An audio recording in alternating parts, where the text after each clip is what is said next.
ओम पितृदेवताय नमः। नमस्कार, स्वागत है आपका। आज की वीडियो में हम पितृपक्ष में सुनी जाने वाली कथा का रसपान करेंगे।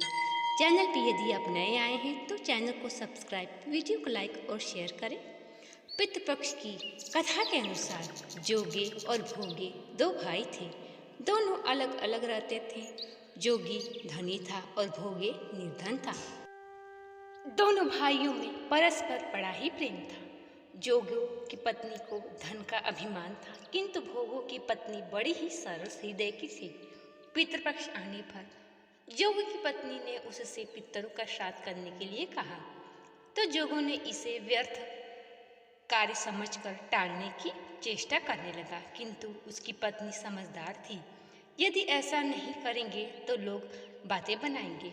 फिर उसे अपने मायके वालों को दावत पर बुलाने और अपनी शान दिखाने का भी उचित समय लग रहा था। अतः वह बोली, आप शायद मेरी परेशानी की वजह से ऐसा कह रहे हैं, किंतु इसमें मुझे कोई परेशानी नहीं होगी। मैं भोगों की पत्नी को बुला लूँगी, दोनों मिलकर सारा काम कर लेंगे।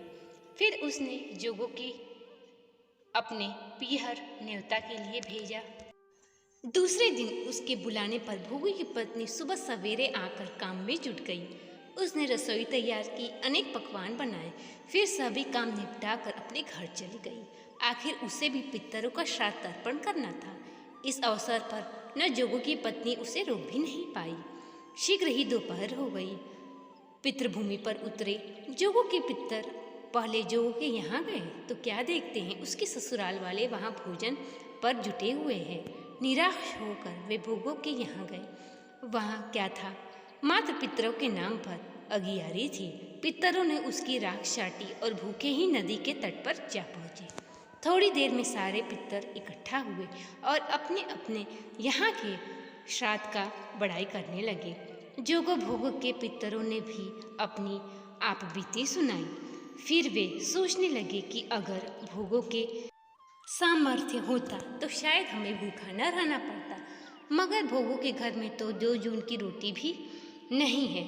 यही सब सोचकर उन्हें भोगों पर दया आ गई। अचानक वे नाच नाच कर गाने लगे, भोगों के घर धन हो जाए, भोगों के घर धन हो जाए। साँझ होने पर भोगों के बच्चों को कुछ भी खाने को नहीं मिला। उन्होंने माँ से कहा कि माँ, भूख लगी है। तब उन्हें टालने की गरज से भोगों की पत्नी ने कहा कि जाओ, आंगन में हौंदी और औंधी रखी है, उसे जाकर खोल लो और जो कुछ भी मिले बांट कर खा लेना। बच्चे वहाँ पहुँचे तो क्या देखते हैं कि हौंदी मोहरों से भरी पड़ी है।